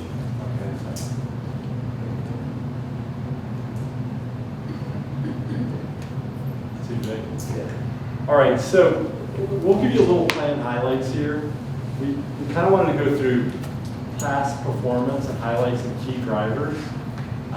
We started with what the proposed 2026 plan year rates would be, and the goals and objectives of the plan. We'll go through this very quickly here. So I'm going to Shane, can I let you handle, be my partner here on this? My kids seem to be hitting all these buttons here. We'll go to the next slide really quick. So as we look at what happened since September of last year through April, we're running about 7.1% above budget, about $444,000 above. That's about a 7.1% impact. This is predominantly driven by higher than anticipated run out from the old business relationship through Allegiance. It was like actually 2 times where our actual models would have suggested. So outside of that, the plan is running very favorable. But we did negotiate cash basis that we got from Blue Cross Blue Shield, which was about $413,000. So right now we're just slightly unfavorable to budget by about $30,000. Go to the next slide really quick. The transition to Blue Cross Blue Shield is supported by our disciplined procurement process that we do to make sure you have a great contract that protects the teachers, that protects the district. If we look at our medical claims on a year-over-year basis, comparing to the prior to today, the medical plan is up 2.5%, right? If we look at the pharmacy, it's down 2.6%. So, this is just the underlying fundamentals of the move to Blue Cross. That compares favorably to trend that's in the 11 to 13%. So when you see those single digits and the low single digits, that's a very good result. On a year-over-year basis, when we add this together, your plan's trending about 25 basis points, less than 25 basis points compared to 11.5%. So we think the fundamental changes we made are able to address good, solid benefits for your employees and a good governance process for us to manage your self-funded plan very well. Shane, next slide, please. This is just a recap. Short-term budget pressure was driven by the runout. We mentioned that to you. The core medical and pharmacy remains stable and well controlled. The procurement strategy and the governance enhancements are delivering measurable results for the school district. And we have a strong foundation in place to be able to sustain our costs going forward. And working in a high trend environment. If you talk to any business leaders or you talk to any other school districts, TRS had a big increase that came out that was subsidized by the state, and we continue to see pressure on just private businesses all the way to governments and et cetera with healthcare inflation. So that's the key takeaway there. You go to the next slide really quick.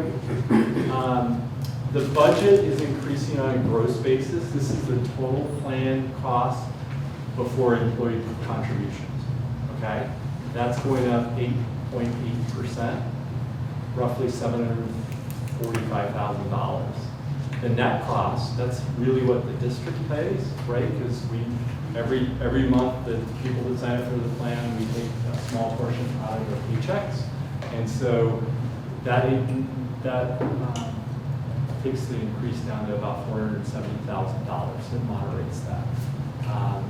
So key distinction gross is the cost that the plan pays, which is the employer, and the employees pays, and that is what the district is responsible outside of before the member contribution. And this continues to be favorable to the trend, and we're very optimistic going forward that we will continue to be able to manage this in a very proactive manner. One of the themes that we talked a lot about is complexity doesn't drive affordability, so we had a real big initiative on the plan to really simplify what we're offering. One of the big things that hurts us in the healthcare industry is health literacy is very low. Most of us understand how to sign up for a plan, we just don't understand how to use the plan. So one of the key initiatives that Roland was driving is how do we make this simple, how do we make it affordable and accessible for communities. So next slide. This is where the math, this is the math I've already explained, so if you want to go deep on the math, and I'm about to get yanked up on the stage by Shannon here and Judy. We spent a lot of time going through this, but this is how we arrived at the details of the cost and the allocation of who pays for what. We did add a conservative risk charge because of the unknowns, because of the diligence working with the leadership team. We added 2% to the necessary increase that would be, and that's just to make sure going forward that we have a well-managed plan.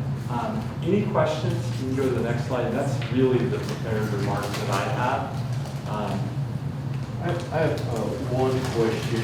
You mentioned 8%. What is the average of, I don't want to say industry, but it's kind of Trend. Yeah. the trend?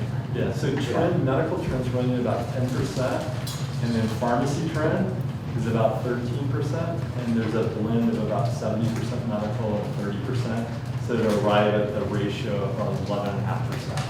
So us going up by 8.8% is really, you're running about 80% of the prevailing trend rate. Gotcha. And then keep in mind, based on the leadership's decision, we decided to add a 2% risk charge, just as a good governance indication. We don't want to be in a position where we're coming back for $3 million ever again. So put another way, we could have gotten away with 6%. But it's a little bit less conservative than we want to be going into year two. So we felt like 8.5% was a little bit more responsible. And it's only that would only be 80% of trend, which is 11.5. So it's still a good value for our employees. It still gives us, what we want to do is play the long game. We want to make sure that this is solvent over a long period of time. So we don't want to get too excited and be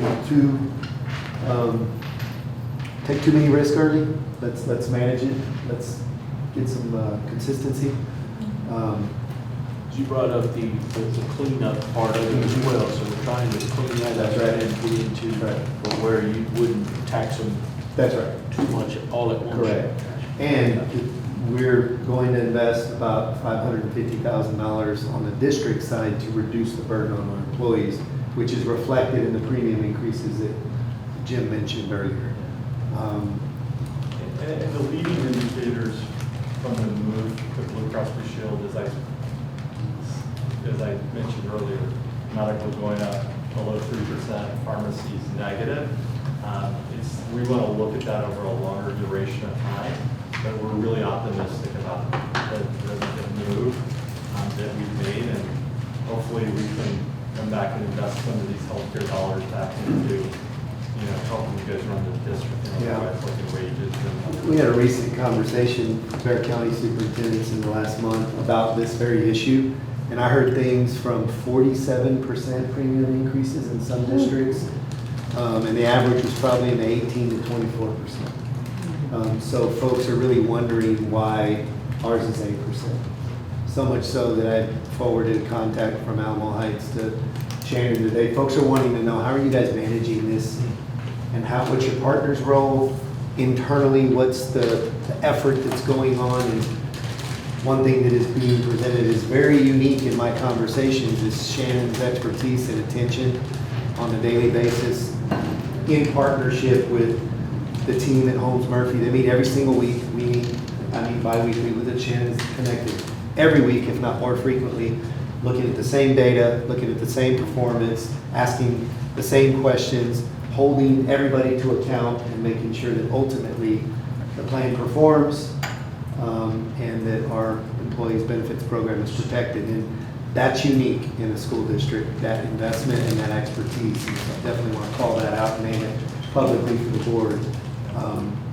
Yeah, so is there any way that we could have, and I doubt that other school districts will be super candid and give you all the information, but can we have some context when we get asked those questions?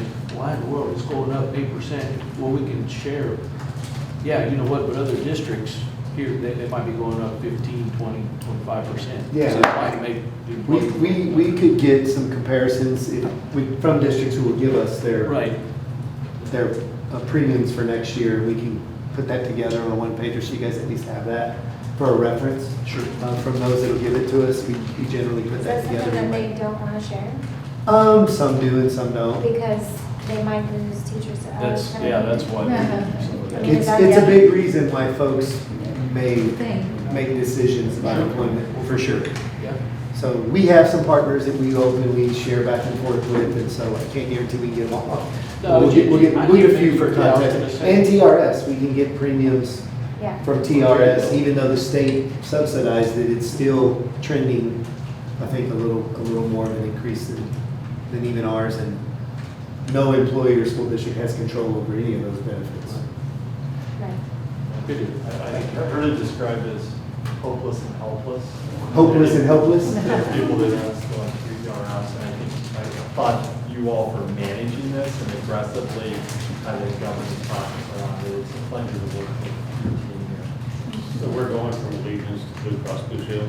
We did go from Allegiance previous. We're currently, this year was Blue Cross Blue Shield, and that's what the run out is from Allegiance. We're still, there's lagging claims. Is Allegiance the same company that has ambulances around here too? Allegiance is owned by a company called Cigna. What's the name? And it's the third-party administrator. Ambulances with Acadia? There's an Allegiance. There's an Allegiance, is there? And they suck. Their management of funds and Oh, wow. and collecting funds. is Oh, wow. horrible. Okay, I'm not sure. That's what I was asking. Maybe so. Maybe they're related. I don't know. Esophagus and the two-way system. Any questions? I have a couple, I Sure, have asked you sure. about, is there a copay on? Yes, it's $25 for your primary care and $50 for a specialist. Now, that's if you go to the brick and mortar. Okay. If you use Advanced Primary Care Galileo, there's no copay. Okay, and is that like what you would consider an in-network? It's like a telemedicine, but it's an advanced primary care type. It's not your typical telemedicine, it's a little more advanced. A lot of our employees are using that other than going to brick and mortar Right. for most things. If they need to go see Yeah. their doctor for a more chronic condition, they're typically doing that, and that's when there's a copay. And if they get referred to a specialist, it's $50. Okay. And So how has they're- that been received? Everybody loves it? The Galileo? Got the- it. it's- All Yeah, positive. we have, I think, the last utilization report we had over 600. Oh, wow. 670 people that have used it. I've used it myself. So, I mean, a lot of us have heard of telemedicine. That's usually, you know, you get sick, it's after hours, you have a cough, cold, flu, you can call and just whoever answers the phone can give you a prescription. But Galileo is more designed for your primary care. So, your initial call with them is, you know, I did mine, it was a video call, 45 minutes, went through my entire health history.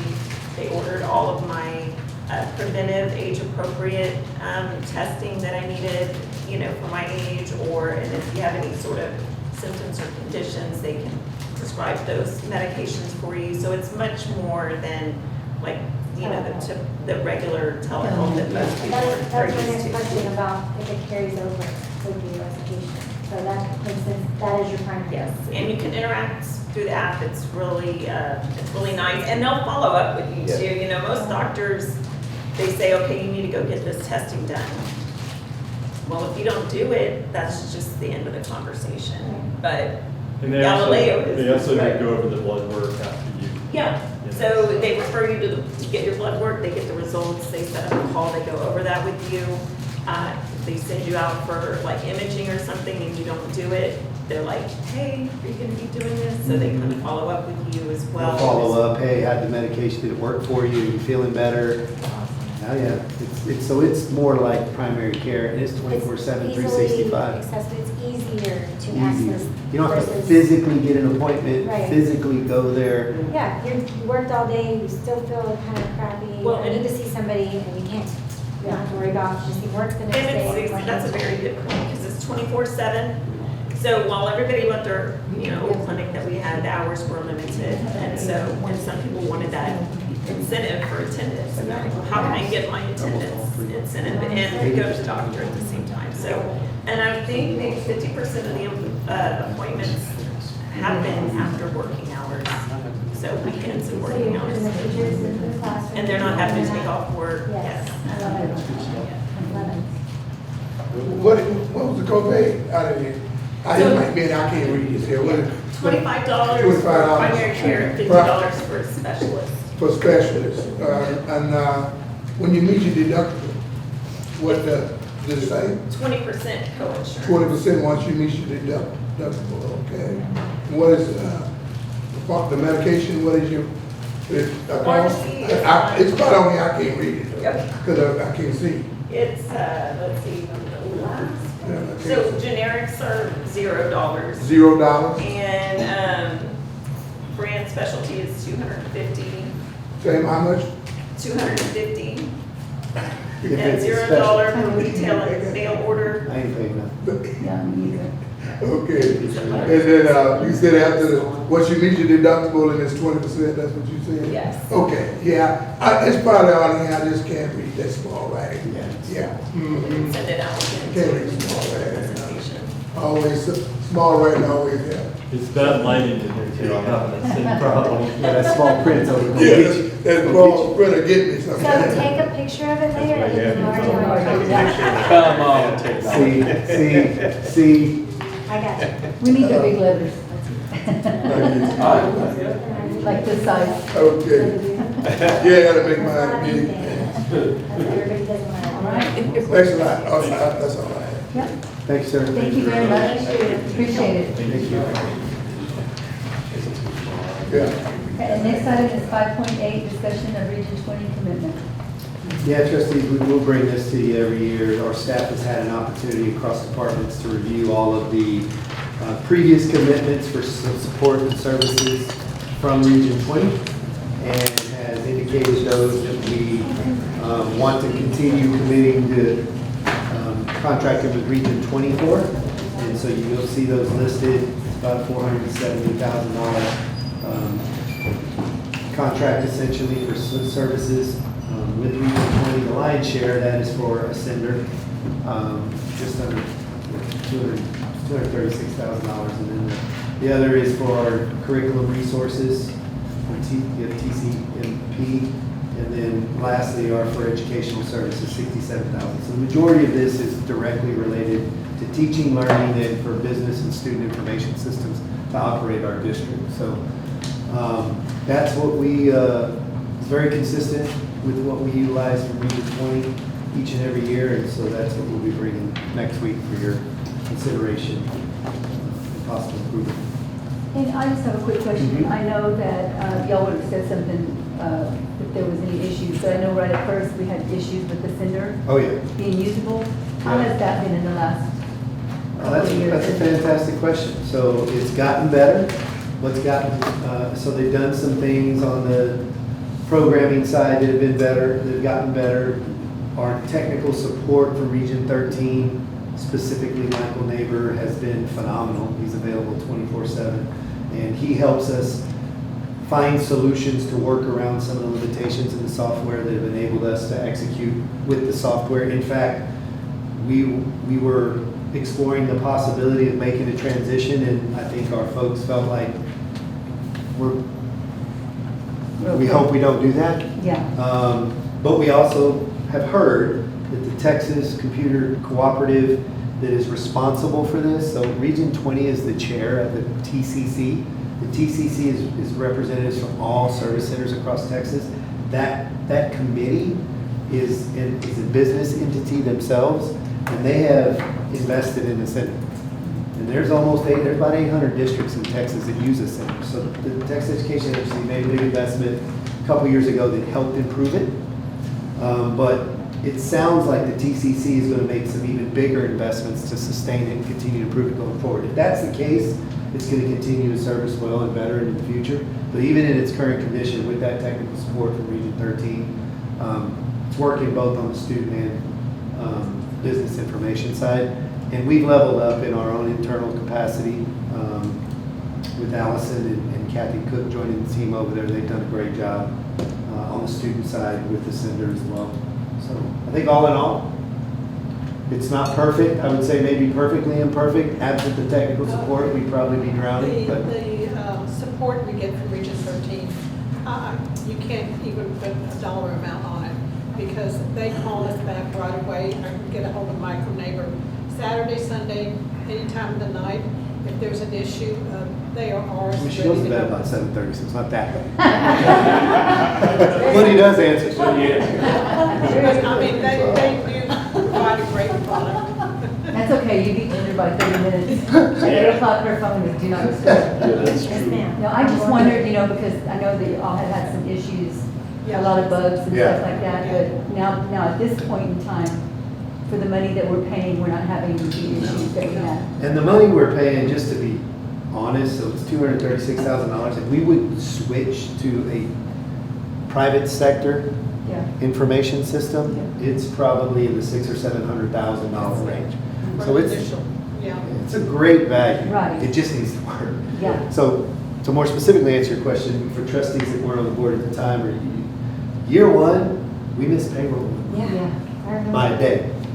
And we didn't get report cards out on time Report cards, yeah. because of it, in the same year. So you probably should have fired me, but you didn't. Thank you. Thank you. But since then, none of those things have happened. So How long ago did we do that? that was 3 years ago, 4 years ago. About 4 years About ago. 4 years ago. And I will tell you, at that time, I aged 10 years that year. at that time, we had Region 20. Cried like a baby every supporting us. night. And when we missed payroll, Region 13 called. And they worked with us. Region 20 did not, but Region 13 staff worked with us to make that payroll. And so we were so appreciative of what they did for us. Yeah, I remember Roland said, get them in here, we'll feed them breakfast, lunch, and dinner, but they're staying until it's fixed. They're not going anywhere. No. So, yeah, so I'm glad that that's Yeah. worked out. It is. Good, all right. Next item is 5.9, discussion regarding district consultants by department. Yeah, trustees, you got this report last month, and it was a request Mr. Santos had made that we put together for the rest of the board to have line of sight into. course, you still have access to it. Our team has, as I mentioned last month, a really good exercise for our team to put it all in one place and to review the decisions we've made in local dollars around any support services. And there's notes next to all of those, and we've scrubbed through that again. And I think as an executive team, we feel like we're operating very efficient, and we're negotiating contracts with due diligence, in the contracts that we continue to authorize are representing best value and support around mission critical scopes of work that are necessary for us to execute at the level that we do. So we're just bringing it back, as we said, in case you had a chance to look at it, did have any questions, we're happy to, talk about any of those things if you do. Everybody good? Item number 6 is the executive session consultation with attorney regarding bond savings. The closed meeting is now ended at 7:32 p.m. No action was taken in the private closed meeting. And the next item on the agenda is adjournment. Do I have a motion to adjourn? So moved. Have an adjournment, motion for Mr. Carrasco. Do I have a second? Second. A second for Mr. Gerhart. All those in favor, raise your hand. Aye. Aye. Motion is adjourned. Yeah, all right.